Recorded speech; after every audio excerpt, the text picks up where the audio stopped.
பிஸ்மில்லாஹிர் ரஹ்மானிர் ரஹீம்.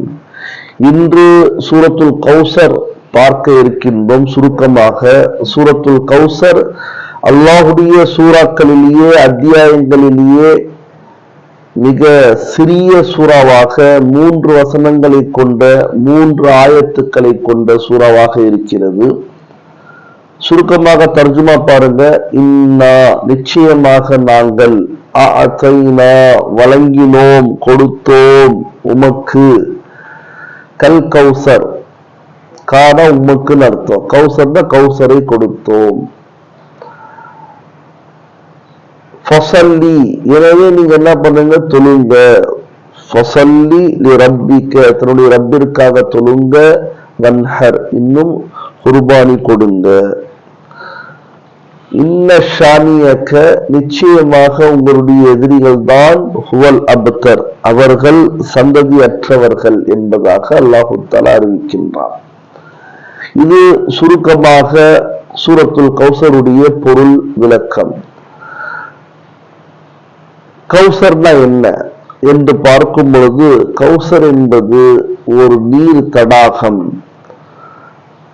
பாலை விட அதனுடைய நிறம் வெண்மையாக இருக்கும்.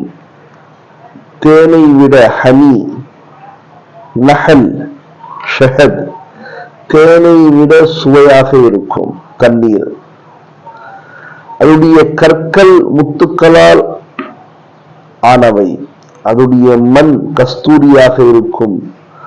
மேராஜுடைய பயணத்துல ரசூலுல்லாஹ் அந்த ஹவுஸை அந்த தடாகத்தை கண்டுள்ளார்கள் என்ற ஹதீஸ் புகாரி மற்ற கிதாபிலே இடம்பெற்ற ஹதீஸ்களாக இருக்கின்றன.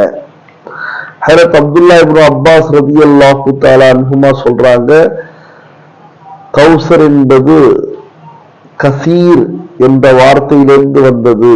கசீர் என்று சொன்னால் அதிகம், அதிகம் என்று சொன்னால் நிறைய வெகுமதிகளை, அதிகமான வெகுமதிகளை, அருட்கொடைகளை, அல்லாஹுடைய உபகாரங்களை அல்லாஹு தஆலா தன்னுடைய ரசூலுக்கு வழங்கினான் என்பதையே இது சுட்டி காட்டுகிறது என்பதாக ஹஜ்ரத் அப்துல்லா இப்னு அப்பாஸ் ரலியல்லாஹு தஆலா அன்ஹுமா அவர்கள் தஃப்சீர் செய்கிறார்கள். அந்த ஹவுது சுத்தி பார்த்தீங்கன்னு சொன்னா வானத்தில் உள்ள நட்சத்திரங்கள் அளவு கிண்ணங்கள், கோப்பைகள், பாத்திரங்கள், குடிப்பதற்கான தண்ணீரை அருந்துவதற்கான டம்ளர் இருக்கும் என்பதாக சொல்லப்படுகிறது. அங்கே யார் வந்து குடிப்பார்கள் என்று சொன்னால், ரசூலுல்லாஹ்வுடைய உம்மத்தினர்கள் யார் அல்லாஹ்வின் மீது ரசூல் மீது ஈமான் கொண்டார்களோ அவர்கள் தான் வந்து அந்த தண்ணீரை அருந்துவார்கள். யார் தண்ணீரை அருந்தினார்களோ அவர்களுக்கு சொர்க்கத்திற்குள்ள செல்லும் வரை தாகம் ஏற்படாது என்பதாக சொல்லப்படுகிறது. இந்த ஹவுதே கௌசரை பற்றி கிட்டத்தட்ட 70 ஹதீசுகள் இருக்கின்றன. இமாம் சுயூத்தி ரஹ்மத்துல்லாஹி அலைஹி அவர்கள் அறிவிக்கிறார்கள்.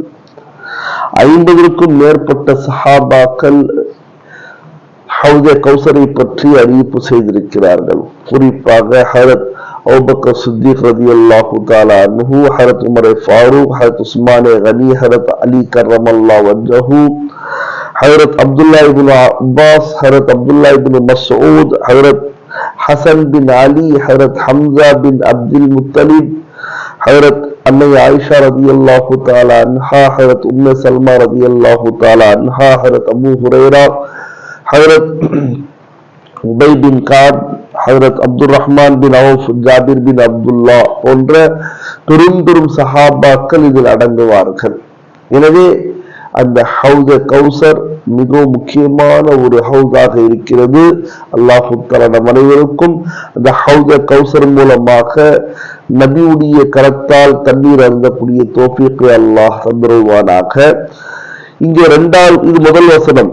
2வது வசனத்துடைய பொருள் வந்து, நீங்க வந்து தொழுங்க அல்லாஹ்வுக்காக, உங்களுக்கு ஹவுதே கௌசரை கொடுத்திருக்கின்றோம், அதிகமான நலன்களை வழங்கியிருக்கின்றோம், அதற்கு நன்றி செலுத்தக்கூடிய வகையில் நீங்கள் ஃபஸல்லி லிரப்பிக வன்ஹர், ஃபஸல்லி தொழுவீராக, தங்களுடைய ரப்பிற்காக குர்பானி கொடுப்பீராக. 3வது வசனம் பார்த்தீங்கன்னு சொன்னா, இன்ன ஷானியக ஹுவல் அப்தர் உங்களுடைய எதிரிகள் தான் சந்ததி அற்றவர்கள் என்பதாக அல்லாஹ் தஆலா சொல்றது. இதனுடைய தப்சீருக்கு பின்னாடி பார்த்தீங்கன்னு சொன்னா, ரசூலுல்லாஹுடைய மகன் காசிம் இறந்துட்டாங்க, அல்லது இப்ராஹிம் அவர் இறந்துட்டாரு, ஆண் குழந்தைகள். நபி அவர்களுக்கு 3 ஆண் குழந்தைகள், 3மே இறந்துட்டாங்க சிறு வயதிலேயே. இதை பார்த்த எதிரிகள், மறுப்பாளர்கள், பிரச்சனையே கிடையாது, முகமது இருக்கிற வரைக்கும் தான் அவருடைய தீனு, முகமது போயிட்டாருன்னு சொன்னா நிச்சயமாக அவருக்கு ஆண் வாரிசே கிடையாது, அவருடைய தீன் முடிவடைந்து விடும் என்பதாக சொன்னார்கள். ஆனால் அல்லாஹு தஆலா இன்ஷா அல்லாஹ் இதுவரைக்கும், இதுக்கு பிறகு கியாமத் வரைக்கும் இந்த தீனை எடுத்துக்கொண்டு செல்வான் என்பதில் எந்த விதமான சந்தேகம் இல்லை. இந்த தீனை ஏற்றுக்கொண்டவர்கள் தான் சொர்க்கவாசிகள் என்பதை நாம் விளங்கிக் கொள்ள வேண்டும். அது மட்டுமில்ல, பல உலமாக்கள் கூறுகிறார்கள், நபியுடைய உம்மத்தினர்கள் கூட மாணவி அடிப்படையில நபிமார்களுக்கு வாரிசுகள் தான், பிள்ளைகள் தான். பாருங்க, நம்முடைய தந்தை யாருன்னு கேட்டா ஹஜரத் ஆதம் அலைஹிஸ்ஸலாத்து வஸ்ஸலாமை சொல்வோம். தாய் யாருன்னு கேட்டா ஹஜரத் ஹவ்வா அலைஹிஸ்ஸலாத்து வஸ்ஸலாத்தை சொல்வோம். அதே போன்று இந்த உம்மத்தில் இருக்கக்கூடிய உம்மத்திகள் கூட மாணவி அடிப்படையில ரசூலுல்லாஹி ஸல்லல்லாஹு அலைஹி வஸல்லம் பிள்ளைகள் தான் என்பதை நாம் விளங்கிக் கொள்ள வேண்டும். எனவே அவருடைய புகழ், அவருடைய ஹம்த் கியாமத் வரைக்கும் இருக்கும், அதற்கு பிறகும் இருக்கும். அல்லாஹ்வுடைய ரசூல் இருப்பாங்க என்பதை விளங்கிக் கொண்டு அல்லாஹு தஆலா நம் அனைவருக்கும் 3 விஷயங்களை இந்த வசனத்தில், இந்த ஆயத்துக்களில், இந்த வசனங்களில் நமக்கு தெளிவு கிடைக்கிறது. ஒன்று, நமக்கும் அல்லாஹு தஆலா எத்தனையோ உபகாரங்களை செய்திருக்கின்றான் முதல் வசனத்தின் அடிப்படையில. 2வது வசனத்தின் அடிப்படையில நாமும் அல்லாஹுக்காக தொழுக வேண்டும், அல்லாஹ்விற்காக குர்பானி கொடுக்க வேண்டும்.